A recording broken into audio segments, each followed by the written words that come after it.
All right, ladies and gentlemen, and everybody else who might decide there's something else other than that. This is the big surprise. It's a box. It's a CDW box, but it's actually not a computer thing, but the people I bought it from do sell computer things, so it makes sense. This is a completely useless piece of... By the way, we got our gloves on, not because we're paranoid, but just because that's like the thing now. I blame Shango. Anyway, this is our big surprise here. This is something that we've been hoping to have here in our studio for a few years. It is cool as heck, but technically a little useless. And I know I commented to a few of y'all to look out for this thing. But,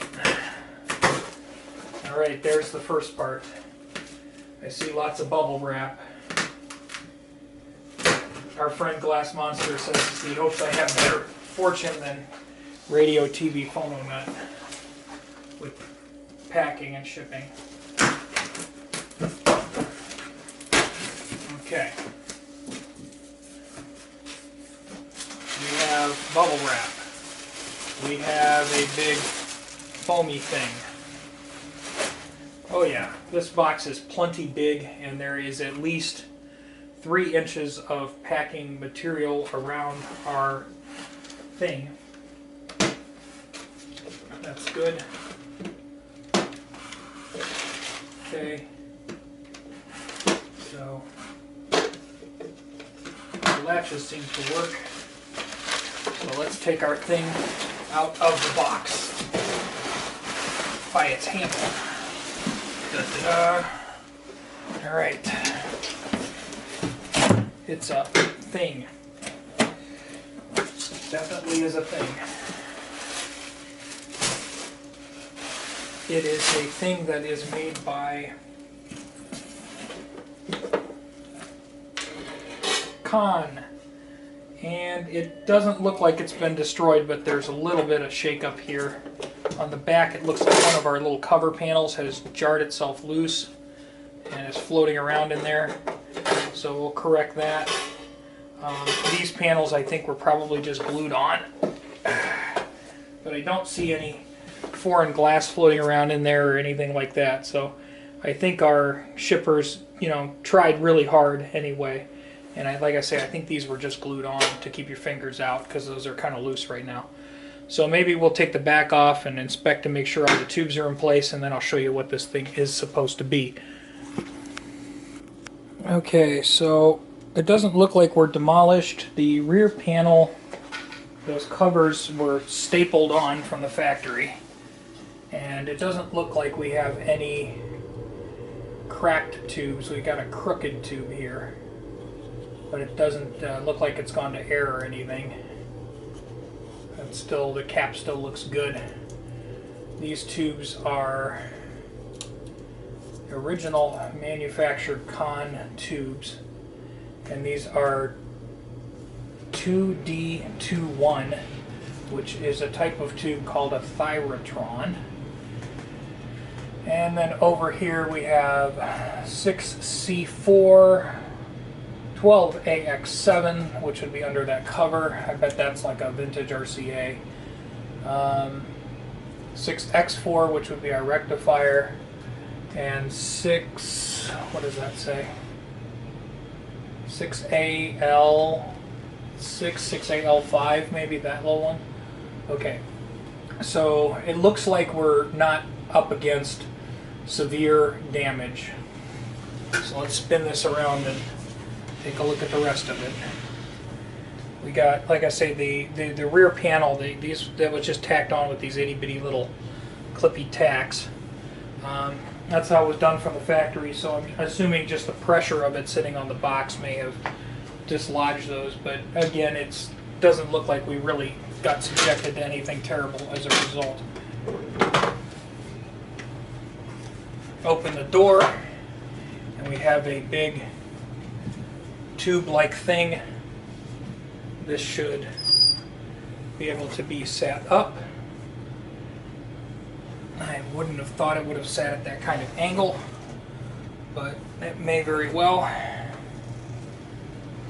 And then we have a stand with a Electro Voice microphone on it. And I'm thinking, oh great, let's knock that down.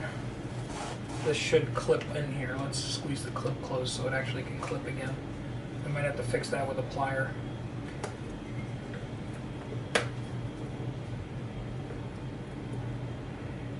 Well, anyway, we'll adjust that. The wire's a little stiff. But this is a Conn Dynalevel from a long, long time ago. This is probably from the 50s, 60s. This is basically an antique VU meter. And it's alleged to work. It's obviously going to need a bath. And I don't want to do any more restoring on it than I really need to, just not because I don't care or I don't think it's the coolest thing ever, because I do think it's really, really cool. But I don't want to go wild. I don't want to go wild on this thing because it is going to be an infrequently used device. So let's go get our Variac just for safety, and we'll bring this up and see if it actually does operate like they said it should. Okay, the Variac's on, the Conn is on. The Conn is on. That sounds kind of funny. And we're at 0 volts, so we'll just start to creep the voltage up a little bit.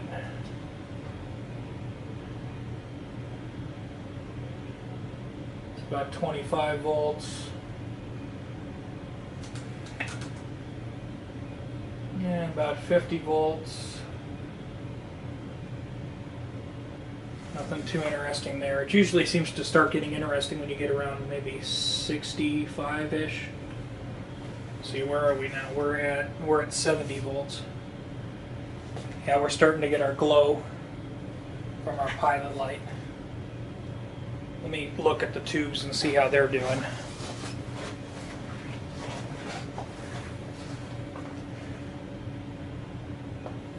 I just see gentle glow.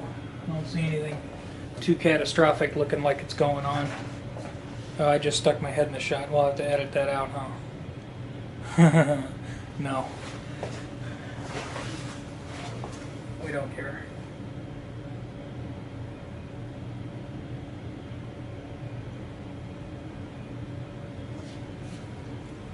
Okay, that should be about 100 and some volts, so that should work. Oh yeah, look at that. The pot is dirty, but we have a functional VU meter, I think. The pot's dirty.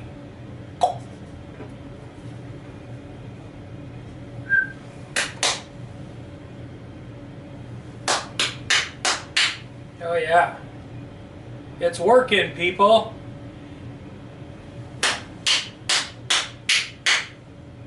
Cool.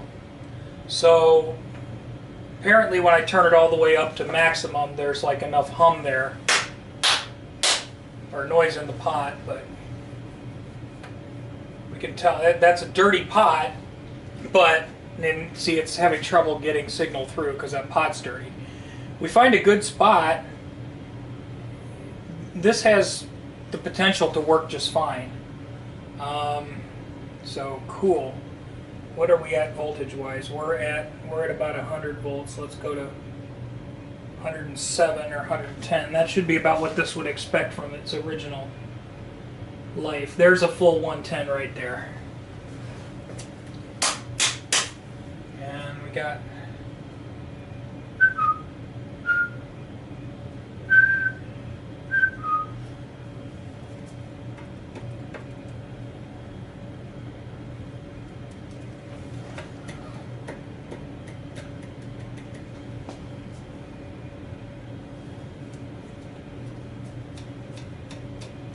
yeah, our mic seems to work. It seems a little on the weak side, but it's working. So we should be able to give this a bath, and we'll check it out. Now that we're running up to full voltage, let's rotate it around. I definitely need to clean that pot, though. That's like disgusting. and I have a feeling that that full up volume, it's getting some kind of noise that comes and goes. And again, I think that's all in the pot.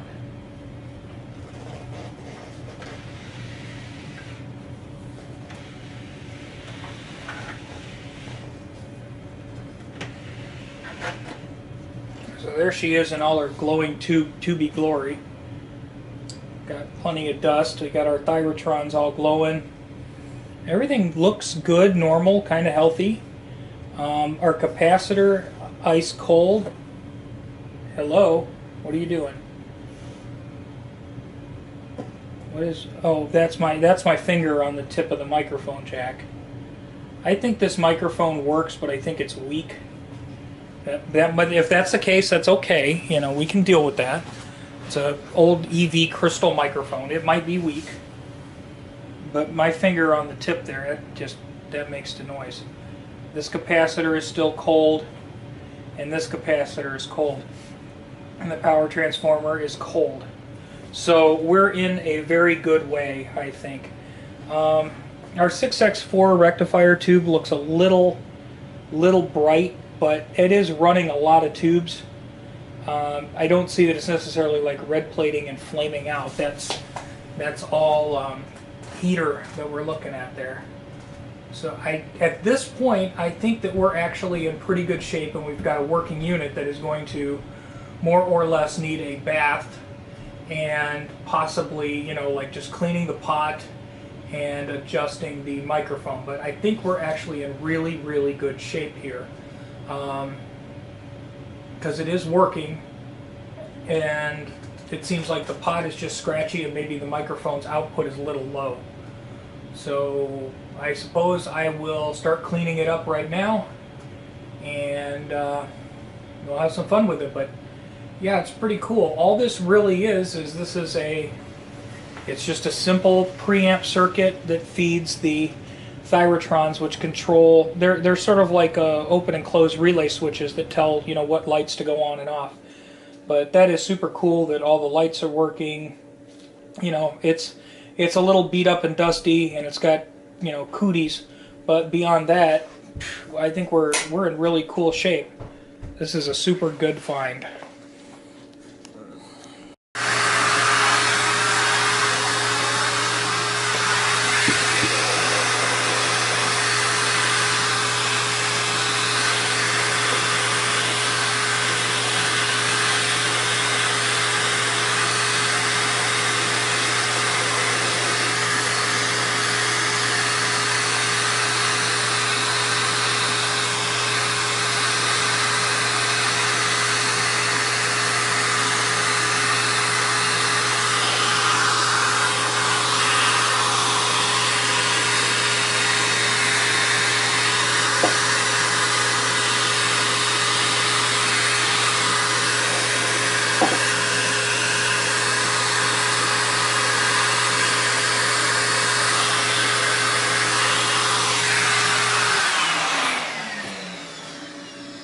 Okay, people, well, I gave it a bath, and I have determined that the microphone that shipped with it is weak. It does work, but it's weak. It's really weak. The input jack for it was loose. I tightened that up. I cleaned the pot. Now that problem is gone. And this microphone right now is off. I have it plugged into one of my little Shure mics, which works real good with this. So we can test it out and watch it go.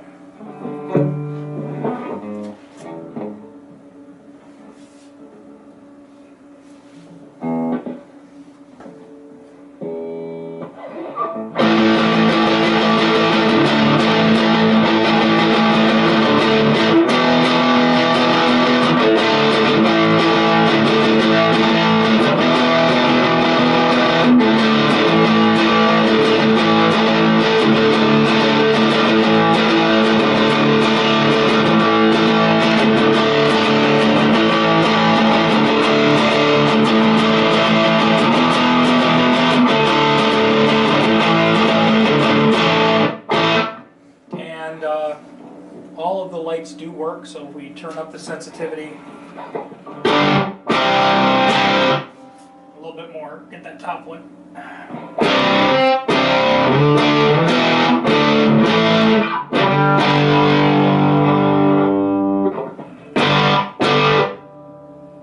So essentially you set your bass line as to how loud your band is supposed to be. You know, it's arbitrary. So this was for teaching students. So you would say during the soft parts of the song, don't exceed the first green. And for the loud parts of the song, I want you to reach the yellow or the second green.